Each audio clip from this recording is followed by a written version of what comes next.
Ons praat vandag oor die tema as Judas nie verraad gepleeg het nie. Ons is steeds besig met ons lydensweek. Ons tema gedurende hierdie hele lydens tyd waarmee ons besig was vir die laaste bietjie meer as 40 dae, as daar nie was nie. En ons het na verskillende aspekte gekyk van wat dit beteken wanneer toe Jesus gekom het en hoe dit ons sou geraak het in ons lewens as daar sekere van hierdie dinge nie daar was nie. En vanaand, terwyl ons nou besig is hier met die laaste lydensweek, waar ons kyk na die laaste momente in Jesus se week voor sy kruisiging op Paasvrydag, of wat ons nou noem Goeie Vrydag, verwysende na die goeie nuus van die evangelie, die feit dat Jesus die offer kom betaal het. Op Paasvrydag, waar tradisioneel die offerlam dan so geslag sou word en die hoofpriester die allerheiligste sou betree, het ons gekyk na verskillende van hierdie momente. Jesus kom in Sondag op Palmsondag op 'n donkie, as daar nie 'n donkie met 'n koning op was nie. Ons kyk na die feit dat Jesus die Maandag die tempel reinig, as daar nie 'n tempelreiniging was nie.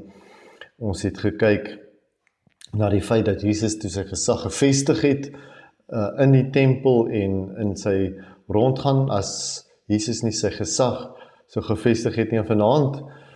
En vandag kyk ons na die tema as Judas nie verraad gepleeg het nie. Dit is algemeen bekend as of Stil Woensdag, omdat dit die dag was waarop Jesus so 'n bietjie gerus het.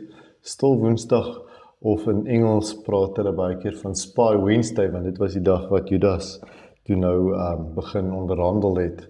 En ons gaan vanaand 'n bietjie kyk vandag 'n bietjie kyk na die tema as Judas nie verraad gepleeg het nie. As Judas nie verraad gepleeg het nie. Ons lees saam Matteus 14. Toe het een van die 12 met die naam Judas Iskariot hier dui slegs op sy herkoms, waar hy vandaan gekom het, alhoewel dit 'n term is wat ons in ons moderne taal baie keer gebruik as 'n tipe van 'n skeldwoord of iemand wat verraad sou pleeg, maar dit was maar net om te onderskei. Judas Iskariot na die leierpriesters gegaan en gesê: "Wat is u bereid om my te betaal as ek hom aan u oorlewer?" Hulle het met hom op 30 silwerstukke ooreengekom. Van toe af het hy 'n gepaste geleentheid gesoek om hom oor te lewer. Kom ons bid saam. Hemelse Vader, dankie vir u woord. Dankie dat ons ook uit u woord soveel dinge kan leer. En dat ons ook kan leer oor dit wat Judas kom doen het en wat dit vir ons ook vandag beteken en dit wat ook vandag eintlik so van toepassing is op ons lewe en op ons wêreld vandag. En dat ons hierdie momente in Jesus se lewe kan beleef en die hele gebeure rondom daai laaste tyd en alles wat dit inhou vir ons. Help ons, Here, om iets hiervan in ons eie harte nie net te laat insak nie, maar waar te laat maak in ons eie lewens en ons toepassing in ons lewens. En ons dankie daarvoor.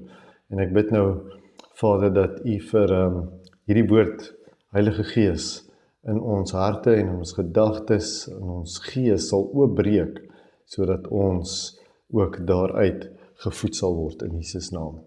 Amen. Jesus betree die aarde op 'n tyd van ongelooflike politieke onrus en gewoel. Die wêreld is in rep en roer en veral Israel en Jerusalem in 'n kookpot van politieke onrus en opstokery. Amper iets soos dit was wat ons tans in die wêreld en in ons land beleef. Tog sê die woord vir ons in Efesiërs 1, Jesus het gekom in die volheid van die tyd, op die perfekte oomblik.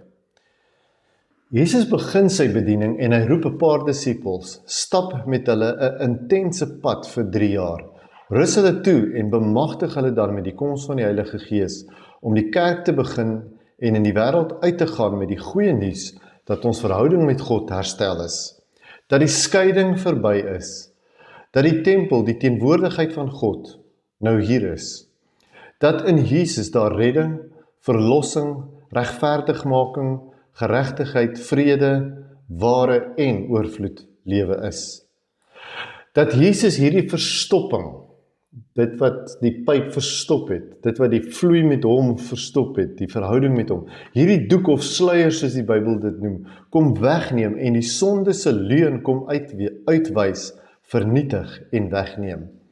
Dat Jesus die voertuig is, waarmee ons weer met die bron van lewe, God self, die skepper en onderhouer, verbind is, en as ons in hom, in Christus is, leef ons doelgerig in oorwinning 'n lewe wat 'n verskil maak. 'n Lewe wat vrug dra, die vrug van die Gees.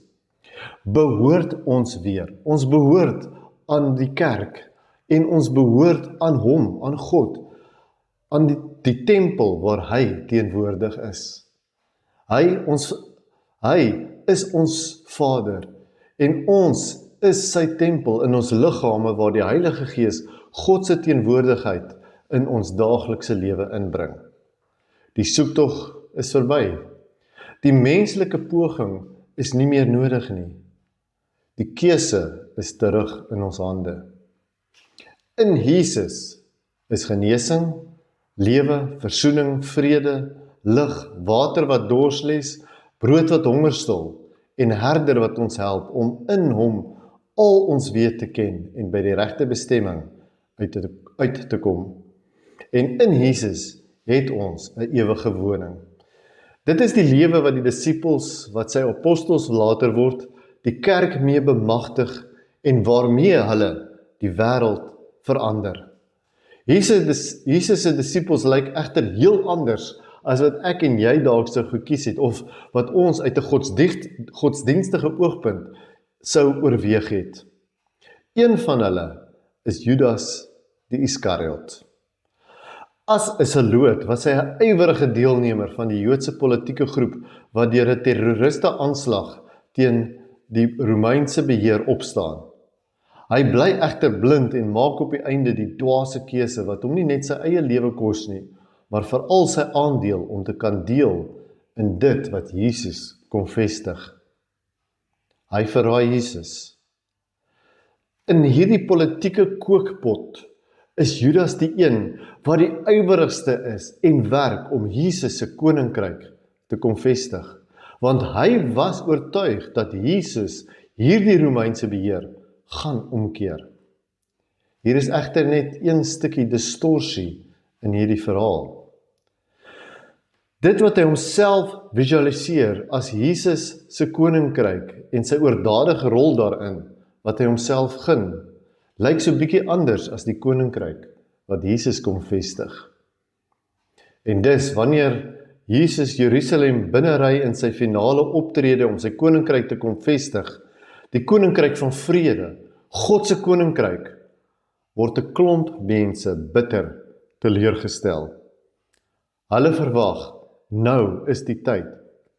Die tyd is hier. Die Joodse regering gaan nou herstel word en die Romeine sal moet vlug. Die nuwe leier gaan opstaan en hy gaan die volk, die land, hul trots en identiteit herstel, die juk van die huidige oorheerser afgooi en hy gaan hulle weer in hulle vorige glorie herstel. Dit klink dalk bekend as jy die huidige politieke omgewing wêreldwyd so bekyk. En voor in die koor hiervan is Judas.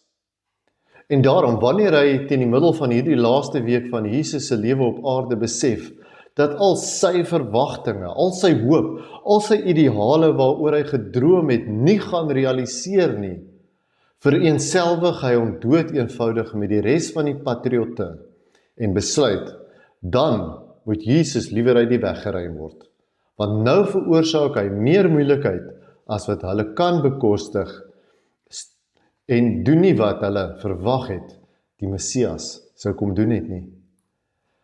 Miskien beleef hy ook die realiteit, dat hy toe nie so belangrik is, soos wat hy gedink het hy is nie. Dat hy nie die rol gaan vervul wat hy homself reeds ingeleef het nie. En dat die plan wat hy gehad het, waarmee Jesus nou hierdie geleentheid wat hy nou gehad het moet gebruik, om te kom doen wat hy moes doen, nie gaan benut nie. En daarom moet Jesus weg, dood. Judas is tot in sy wese teleurgesteld in Jesus. Hy is blind vir dit wat Jesus gedoen en gesê het. Hy het die storie met sy eie verstaan ingekleur. Ironies is dat Judas altyd laaste genoem word in die lys van disippels. Jesus kies hom nie omdat hy so glansryk was nie, maar omdat Jesus geweet het dat hy verteenwoordig 'n baie groot groep mense wat hulle oplossing, hulle koninkryk wil vestig en God se teenwoordigheid ver weg wil hou. Politieke mag, bo diensbaarheid, liefde en herstel. Die laaste strooi op die kameel se rug is wanneer Jesus toelaat dat 'n sondige vrou sy voete met die duurste salf denkbaar kom salf. Wat 'n vermorsing. Ons lees dit in hierdie gedeelte net voor die skrifgedeelte wat ons vanaand gelees het. En in hierdie gedeelte lees ons van die vrou wat Jesus se voete kom salf met hierdie ongelooflike duur salf en sy voete met haar hare afdroog. En Johannes sê vir ons dat dit eintlik Maria Magdalena was wat dit gedoen het. Judas se opmerking in daardie gedeelte oor die armes en dat die geld beter sou kon gebruik geword het vir die armes, is natuurlik net 'n skans, net 'n vals front, want hy dink aan hoe die geld gebruik kon word, sodat Jesus nou sy plek kan kom inneem en die revolusie kan begin. Tot in sy siel is hy geskok dat hierdie man, op wie hy sy lewe, sy ideale en sy toekoms gebou het, toe nie is wie hy gedink het, hy is nie. Wat leer ons uit Judas se storie? Wat beteken dit vir ons in Paasfees 25? Watter waarde het dit vir ons lewe hier in die jaar 2025? Ons tema, as Judas nie verraad gepleeg het nie. As Judas nie verraad gepleeg het nie, het ons in die eerste plek nooit besef dat God sy koninkryk kom vestig het nie. Het ons nooit besef dat God sy koninkryk kom vestig het nie. Nie net deurdat Judas se verraad die wiel aan die rol gesit het wat uiteindelik lei na sy kruisiging nie, maar veral dat ons verwagtinge van God, van Jesus en van die kerk dalk nie is en moet wees wat ons dink dit moet wees nie. God se koninkryk lyk nie soos hierdie wêreld nie. Nie soos godsdienst dit vir jou wil voorskryf nie. Nie soos die politiek korrekte dit wil manipuleer nie. God se koninkryk is totaal die teenoorgestelde van dit wat die wêreld sê, bied en doen. Lewe en dood. Lewe en dood. In die tuin kies die mens vir die dood. Hy maak in die tuin van Eden die keuse vir dood. Waar God teenwoordig is lewe. Waar God nie is nie, is dood. Daar is nie 'n grys area nie. Daar is nie 'n lewe in lou wees nie. Daar is nie vrug in verdorde lote nie. Ons het intensief oor God se teenwoordigheid in die tempel en Jesus se gesag gepraat die vorige paar dae. So gaan luister dalk weer daarna as u nie verstaan wat ek heeltemal bedoel nie. Judas doen ons 'n guns. Jesus word verloon en sterf onskuldig. Maar hy skuldig in hul oë, want hulle is so teleurgesteld in hom, omdat hy hulle nie kom red soos en op die manier wat hulle dink en van dit wat hulle glo nie, dat hy skuldig is. Maar nou weet ons, die oue is verby. Die nuwe het gekom. Die wet is vervang met die wet van die Gees en God se koninkryk is waar ons behoort en in God se teenwoordigheid is die bron van lewe. Dit verander hoe ek lewe. Dit verander hoekom ek lewe. Dit verander my verhoudings, my keuses en helaas my reaksies. Dit is hoekom ons nie in 2025 anders kan as om in die bron te wees en alles in ons lewe saam met hom te doen nie. In die tweede plek, as Judas nie verraad gepleeg het nie, het ons nooit besef hierdie bose wêreld nie ons gevangenis is nie. Het ons nooit besef dat hierdie bose wêreld nie ons gevangenis is nie. Wat bedoel ek daarmee? Sonde is 'n gevangenis wat 'n mens vashou, blind hou en oneffektief hou. Lewe in Christus is om geregverdig te word, in God se geregtigheid te staan, met ander woorde, in 'n verhouding met God deur ons geloof in Jesus en daarom bevry te word van die leuns van die wêreld, die verwarring van die wêreld, die verleiding van die wêreld, die leebeloftes van hierdie wêreld, die sinnelose en oneindige siklus van 'n daaglikse lewensbestaan sonder 'n doel, sonder hoop, vreugde en liefde, sonder om geanker te wees in verhoudings wat lewe gee. In kort, die wêreld hou ons gevange in ons eie vlees, dus ons eie sondige toestand van liefdeloosheid en gebrek aan liefde. Jesus kom wys dat God se liefde vir die mens nog nooit van die skepping af verander het nie, maar dat hy begeer dat ons met hom in verhouding 'n sinvolle, vrugbare en goeie lewe sal leef. En bo alles, dit gee ons hoop, dit gee ons krag, dit gee ons 'n familie, dit laat jou kerkfamilie, die mense aan wie jy behoort, dit laat ons behoort, dit maak ons oorwinnaars, dit gee ons 'n toekoms hier, maar veral vir ewig. Hierdie wêreld, ons aardse burgerskap, die kakafoniese geraas van die wêreldse politiek, filosofie en gejaag na wind, is nie meer ons tuiste nie en bepaal nie meer my keuses nie. Ons is vry. Ons is nie meer gevangenes nie meer slawe van vrees, onsekerheid en liefdeloosheid nie. Die keuse is nou terug in ons hande. In die derde plek, as Judas nie verraad gepleeg het nie, het ons nie geweet in Christus het ons die gesag nie. Het ons nie geweet in Christus het ons die gesag nie. Ons het gisteraand dit in detail bespreek. Jesus kom neem die gesag wat die mens weggegee het aan die duiwel terug. Hy kom vat dit terug. Hy sê die tyd het gekom dat die owerste van die wêreld uitgelewer gaan word. Judas se verraad kom wys vir ons dat menslike pogings om gesag te wil hê en terug te neem onnodig is.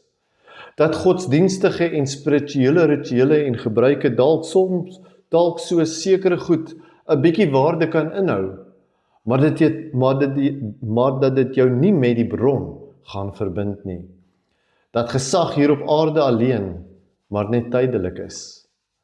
Judas se verraad kom wys ons dat ons gesag as kerk van en in Jesus as die Here gesetel is, onder wie alle gesag nou staan en verantwoording sal moet doen.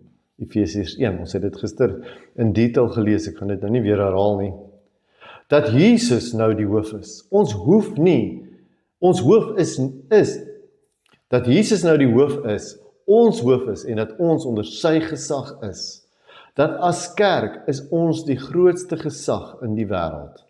Hierdie gesag is egter in sy koninkryk van vrede en liefde en nie van mag, oorheersing en vernietiging nie. Die kerk het ongelukkig sy identiteit verloor. Dit is 'n diep onderwerp wat ons definitief nie nou gaan bespreek nie. Maar ons as kerk is Jesus se gesag op aarde, die magtigste beweging in hierdie wêreld. Gaan lees maar die geskiedenis.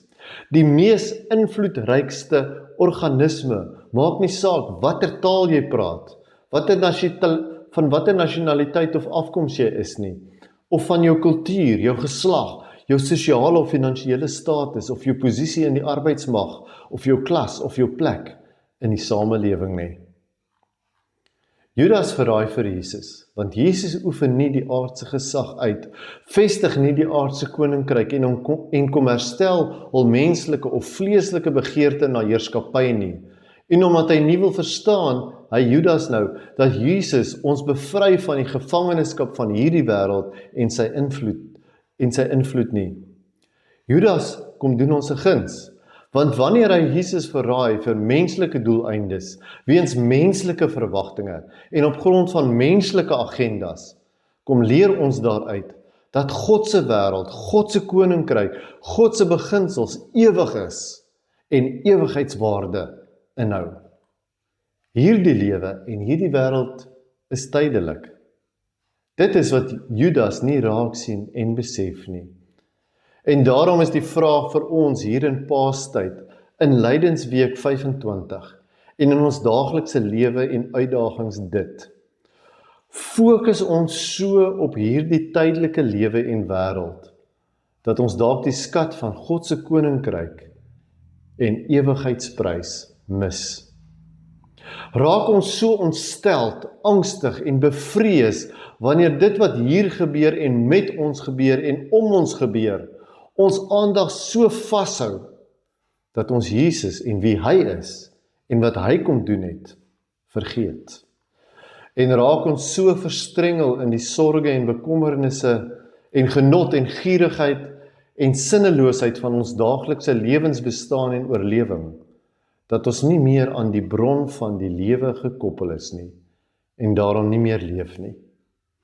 As Judas Jesus nie verraai het nie, sou ons vergeet het om mooi te dink oor ons keuse tussen lewe of dood. Amen. Hemelse Vader, dankie dat ons net kan weet, dat in U is lewe. U is die bron van lewe. En in U, in die teenwoordigheid, in ons verhouding met U, in ons leef uit U, het ons lewens ewigheidswaarde. Here, dat dit wat ons hier doen, is nie vasgevang in die sinnelose ritualiteit van hierdie wêreld nie, en van sy geskommel en sy onsekerheid en sy vrees en sy angstigheid en met al die storms wat om ons aan die gang is nie. Ja, Here, ons ervaar dit en ons ervaar dit baie naby in ons so dikwels. Maar dankie, Here, dat ons weet dat ons nie ons koppe in die sand druk nie, maar dat ons weet ons waarde, ons sekuriteit, ons lewe lê in U. En daarom kan ons hierdie lewe aanpak te midde van die storms wat aan die gang is om ons. Kan ons doelgerig saam met U die lewenspad stap. En kan ons weet, Here, in U het dit koninkrykswaarde. Here, dankie dat ons weet, Judas en sy genote, Here, het so gevestig, so gefokus op die tydelike en op hulle eie politieke mag en hulle rol daarin, dat hulle vergeet het dat U is God, U is in beheer en dat U die heerser is.